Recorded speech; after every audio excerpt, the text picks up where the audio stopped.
गोरक्षबालं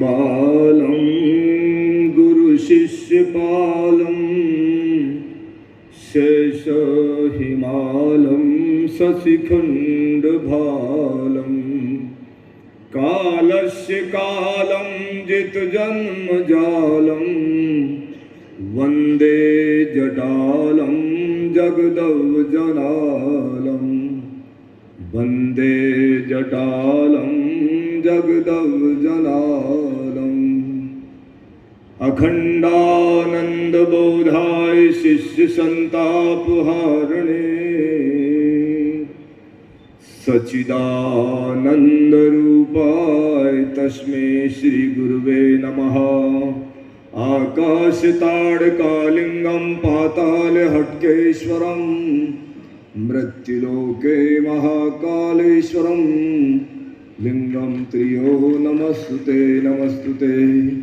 या देवी सर्वभूतेषु दयारूपेण संस्थितां नमस्तस्यै नमस्तस्यै नमस्तस्यै नमो नमः। बोलिए महायोगी गुरु गोरक्षनाथ जी महाराज की जयकारा बहुत जोर से लगाओ। आज गुरु गोरक्षनाथ जी महाराज का प्रकट दिवस है। शंभु जति गुरु गोरक्षनाथ जी महाराज की, शंभु जति गुरु गोरक्षनाथ जी महाराज की, दादा गुरु मच्छिंद्रनाथ जी महाराज की, नवनाथ 84 सिद्धों की, श्री भेष भगवान की, श्री भेष भगवान की। हर हर महादेव,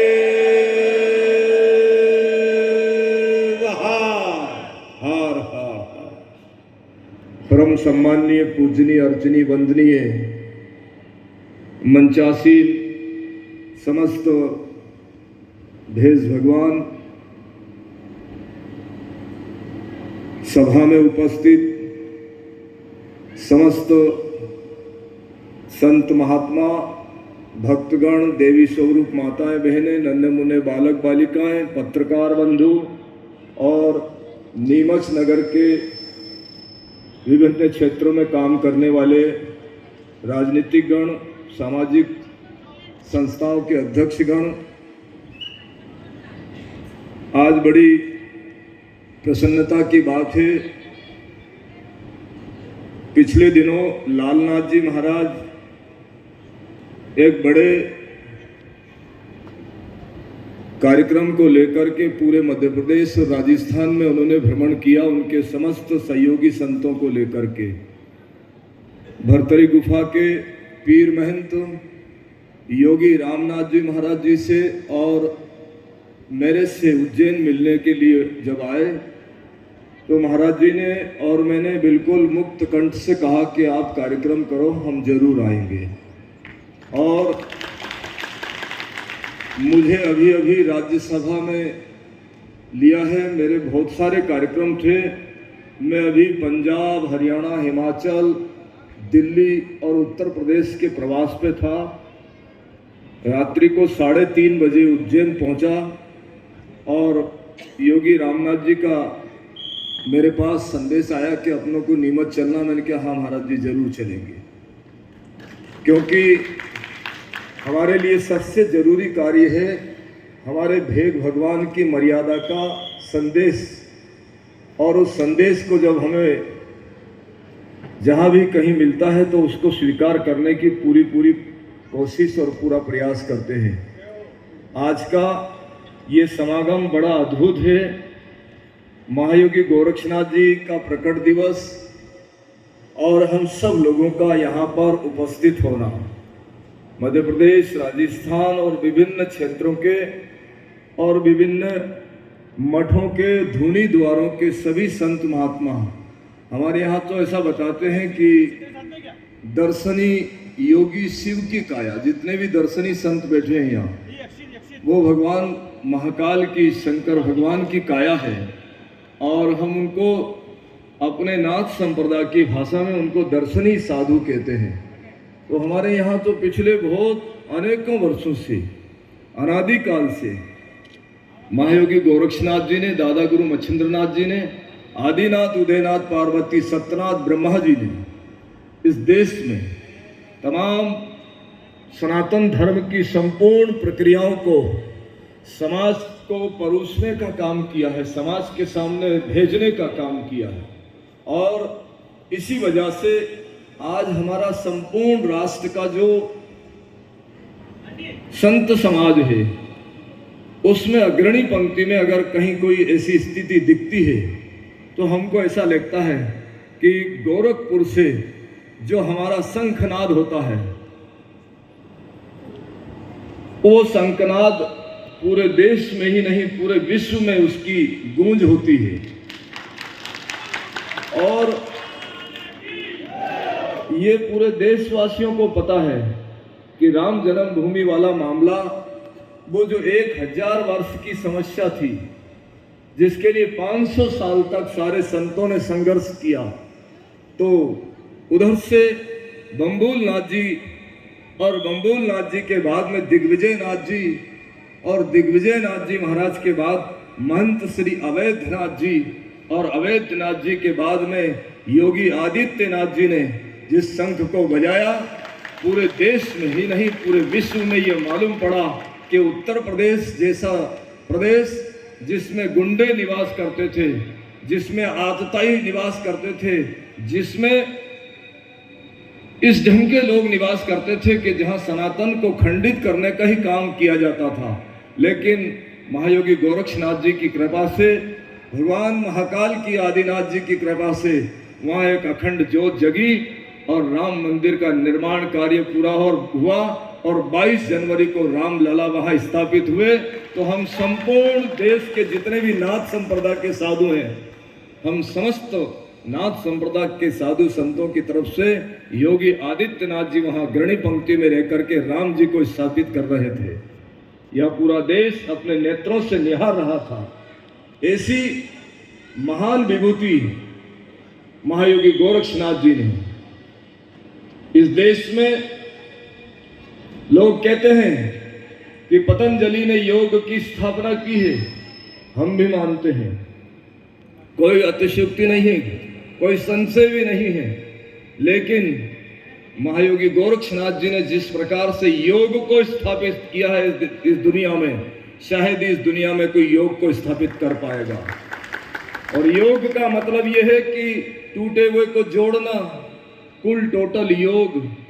जब योग आता है तो केवल ये नहीं कि वो रामदेव का योग हो, वो नहीं हाथ पैर हिलाने वाला, वो स्वास्थ्य को व्यवस्थित करने वाला योग नहीं, पूरे संसार में सामाजिक समरसता का बिगुल बजाया और वहाँ कोई भी जाति पाति पंथ संप्रदाय कुछ नहीं, वहाँ तो केवल गोरक्षनाथ जी का योग जिससे सारा समाज जुड़ा और जुड़ करके एक विशाल तरीके से एक मिसाल कायम करी कि हम सारे देश में ये कह सकते हैं कि महायोगी गोरक्षनाथ जी ने अनादि काल से, आदिनाथ उदयनाथ पार्वती के टाइम से हमारे यहाँ किसी प्रकार का भेद नहीं रहा।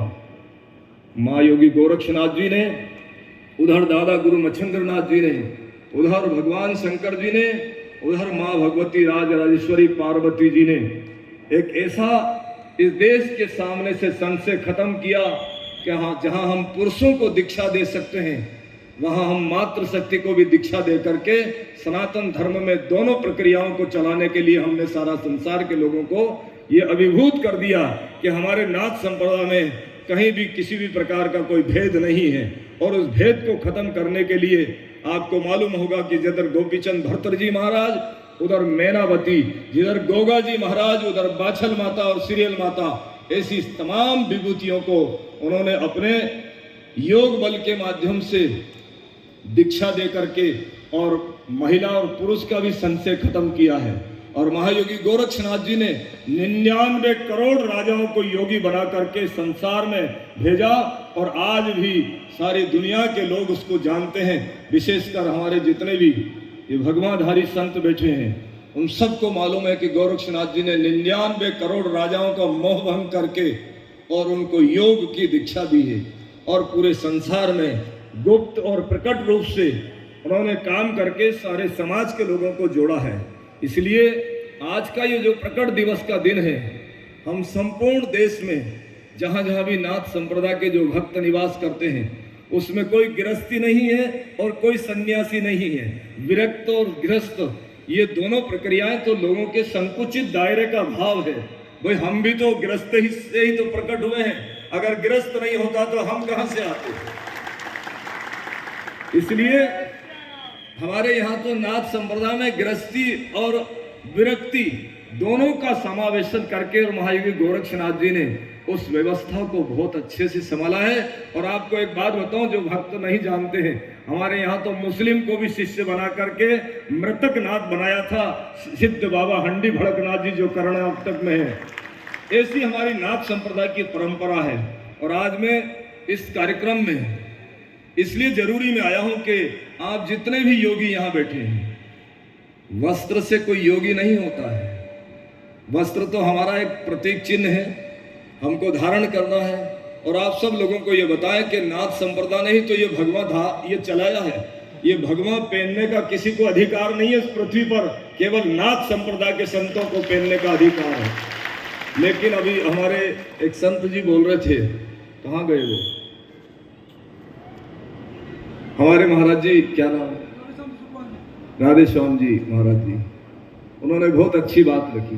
हमारे यहाँ जैसे मातृशक्ति और पुरुष मिलकर के जब बच्चों को जन्म देते हैं, तो हमारे यहाँ कन्या का जन्म अगर हो जाता है तो उस बालिका को हम 16 वर्ष की आयु में जैसे संभालते हैं, ये बात जरूरी में ध्यान देना सभी भेद धारण करने वाले, जैसे हम 16 वर्ष की कन्या को संभालते हैं कि कहीं वो उसका जीवन खंडित नहीं हो जाए, कहीं उसका जीवन अपमानित नहीं हो जाए, कहीं उसको धोखा नहीं हो जाए, बस ठीक उसी प्रकार से जब हम तन पे भगवा धारण कर लेते हैं तो जैसे 16 वर्ष की कन्या की रक्षा करना पड़ती है, उसी प्रकार से इस भगवे की रक्षा करना आपका धर्म होता है। ये जरूरी नहीं है कि हम कहीं भी खड़े होकर के कुछ भी करते रहें, कहीं भी कुछ भी खा लें, कुछ भी पहन लें, कुछ भी कर लें।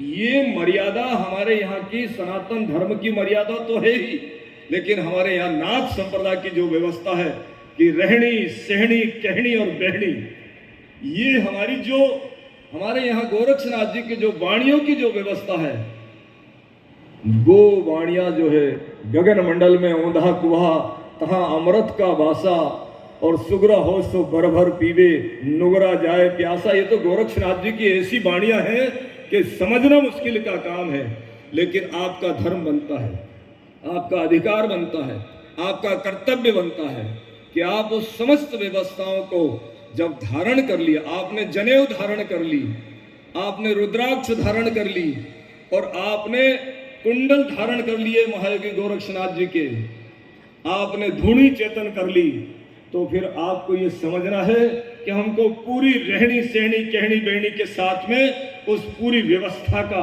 संचालन तो करेंगे गोरक्षनाथ जी, लेकिन हमको पालन करना है। क्योंकि जिसने धुनी चेतन कर ली, जिसने रोड चढ़ा दिया, तो 5 कोस आगे से, 5 कोस पीछे से, 5 कोस दाहिनी भुजा से, 5 कोस बाई भुजा से और 20 कोस की रिद्धि सिद्धि लाओ माई धुनी माई। तो हमको तो कटोरा लेके भिक्षावृत्ति भी नहीं करनी है। हमारे यहाँ महत्व योगी रामनाथ जी महाराज बैठे हैं, ये जो मैं बोल रहा हूँ उनकी तरफ से ही बोल रहा हूँ।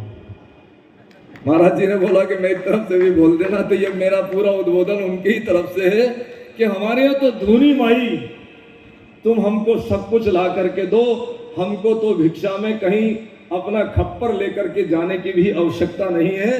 इसलिए आज का ये जो प्रकट दिवस है, हमने पूरे नीमच वासियों को नहीं, पूरे मध्य प्रदेश वासियों को नहीं, हमने पूरे राजस्थान वासियों को नहीं, आजकल बच्चों के साथ पास में सबके पास मोबाइल है, हमने पूरे देशवासियों को ये दिखा दिया है कि हम इस देश में निवास करते हैं और हम गांव के लोग हैं, धूणी द्वारों के साधु संत हैं, हमारा कोई भेद नहीं है। और हमने सभी दर्शनी साधुओं को लेकर के, सभी गृहस्थ परिवार के सम्मानित संतों को साथ लेकर के, मातृशक्ति को साथ लेकर के, नन्हे मुन्ने बालक बालिकाओं और शहर के समस्त जनप्रतिनिधियों को साथ में लेकर के आज जो हमने अपने देवता का, अपने इष्ट देवता का जो प्रकट दिवस है, उसको मना करके हम इतने प्रसन्न हैं कि ऐसी भीषण गर्मी में भी हमने सब संत महात्मा पैदल चल करने का मतलब ये था कि हमने इस शहर की जितनी भी आला वाला थी सबको निकाल करके नदी में डाल देंगे।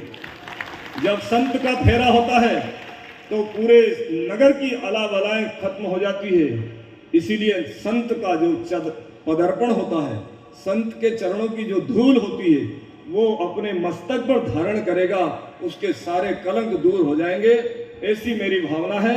हम तो महायोगी गोरक्षनाथ जी की जो परंपरा है, रोज डेली धुनी को चेतन करना, उसमें गौ के गोबर की थेपड़ी लगाना, उसमें यदा कदा जब अपनी व्यवस्था है, गुरुजनों को उसने जो हमको मार्गदर्शन दिया है उसके अनुकूल हमको भोग लगाना, चाहे रोट का लगाएं या किसी मिष्ठान का लगाएं, लेकिन लगा करके महायोगी गोरक्षनाथ जी महाराज को प्रणाम करें। क्योंकि महायोगी गोरक्षनाथ जी इस दुनिया में अजर अमर है, उनकी कोई समाधि नहीं है, वो साक्षात है, वो कहीं भी प्रकट हो सकते हैं। और मैं दावे से कहता हूं कि आज वो यहाँ अपने यहाँ प्रकट है। इसीलिए हम सब मिल करके एक सूत्र में बैठ करके, इसलिए हम एक सूत्र में बैठ करके आज उनका जयकारा लगा रहे हैं। और मुझे भी बाबा ने बहुत दूर से आपके बीच में बुला रहा, मुश्किल का काम था हरियाणा, पंजाब, हिमाचल, उत्तर प्रदेश और दिल्ली की यात्रा से यहाँ पहुंचना, लेकिन साधु जीवन में वचन ही सबसे श्रेष्ठ माना जाता है। मैंने लालनाथ जी को वचन दिया था कि लालनाथ जी पूरी कोशिश रहेगी कि मैं आऊंगा। आप सभी महात्माओं के श्री चरणों में प्रणाम करता हूं। और आप एक बात और सुन लें, जितने भी संत यहाँ बैठे हैं, कुछ लोगों को, कुछ संतों को मेरा नाम मालूम नहीं है, किसी को मेरी जानकारी नहीं है, लेकिन ये बात जरूर कहूंगा कि मैं अकेला राज्यसभा में नहीं पहुंचा हूं, मैं अकेला सांसद नहीं पहुंचा हूं। ये नाथ संप्रदाय में प्रभु की इच्छा से आप सब लोग राज्यसभा में पहुंचे हैं। आप सबका प्यार, प्रेम, स्नेह और आपका आशीर्वाद मेरे साथ है निरंतर। और यही भाषा और इसी प्रकार से बिल्कुल निर्भय होकर के राज्यसभा में भी महायोगी गोरक्षनाथ जी की वाणी गूंजेगी, ऐसा मेरा मानना है। आप सब लोगों के जीवन की मंगल कामना करता हूं और परमात्मा से प्रार्थना करता हूं कि जितने भी हम संत हैं वो सब मिलकर के इस देश की ऋषि परंपरा का ध्यान रखें, इस देश की सनातन परंपरा का ध्यान रख करके जब तक हम सनातन परंपराओं को साथ में लेकर के नहीं चलेंगे तब तक हमारी परंपराएं विकसित नहीं होंगी।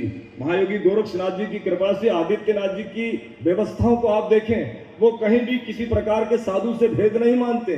वो कुटीचर साधु के पास पहुंच जाते हैं, वो गृहस्थी के पास पहुंच जाते हैं, वो भक्तों के पास पहुंच जाते हैं, वो गली मोहल्ले में चले जाते हैं, वो बहुत बड़े मठ में भी चले जाते हैं। लेकिन उनका एक ही भाव रहता है कि हम बहुत समय से नाथ संप्रदाय के साधु संतों को, बाकी संतों का सम्मान नहीं मिलता था, लेकिन स्वयं साक्षात महायोगी गोरक्षनाथ जी का प्रादुर्भाव गोरखपुर से हुआ है। और आदित्यनाथ जी महाराज ने एक बड़े प्रदेश का संचालन करके पूरे दुनिया को बता दिया है कि जैसे गोरक्षनाथ जी ने 99 करोड़ राजाओं को मार्गदर्शित करके चलाया था, आज भी उस नाथ संप्रदाय की ताकत है कि वो पूरे देश के राजा महाराजाओं को सबको चलाने में पूरी ताकत से अपनी पूरी अक्षमता रखते हैं। हम सब लोग केवल और केवल अपनी नाद पूजा, अपने नाथ संप्रदाय की धूनी पूजा और धूनी द्वारे का पूजन पूरी मर्यादा और संयम तरीके से होता रहे, पवित्रता से होता रहे। आप सब लोगों को यही संदेश, आज गुरु गोरक्षनाथ जी का प्रकट दिवस है, पुनः सब लोगों के चरणों में प्रणाम करता हूँ, सभी संत महापुरुषों के, सभी सिद्धों के, आप सब लोगों के जीवन की मंगल कामना करता हूँ। सभी को महायोगी गोरक्षनाथ जी के प्रकट दिवस की खूब सारी बधाई।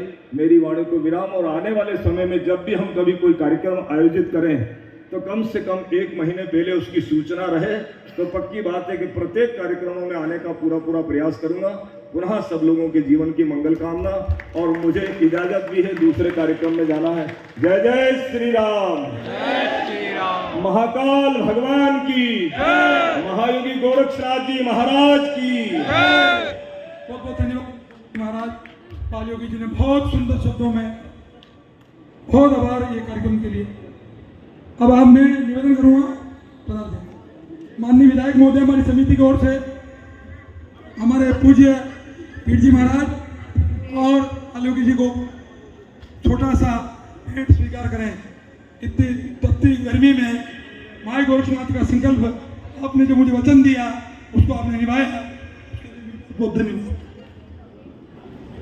हमारे माननीय विधायक महोदय शाल श्रीफल लिफाफा भेंट करके पूज्य पहले पीर जी महाराज नाथ परंपरा में लाए और तस्वीर लाए गोरक्षनाथ जी महाराज की। बापू एक मिनट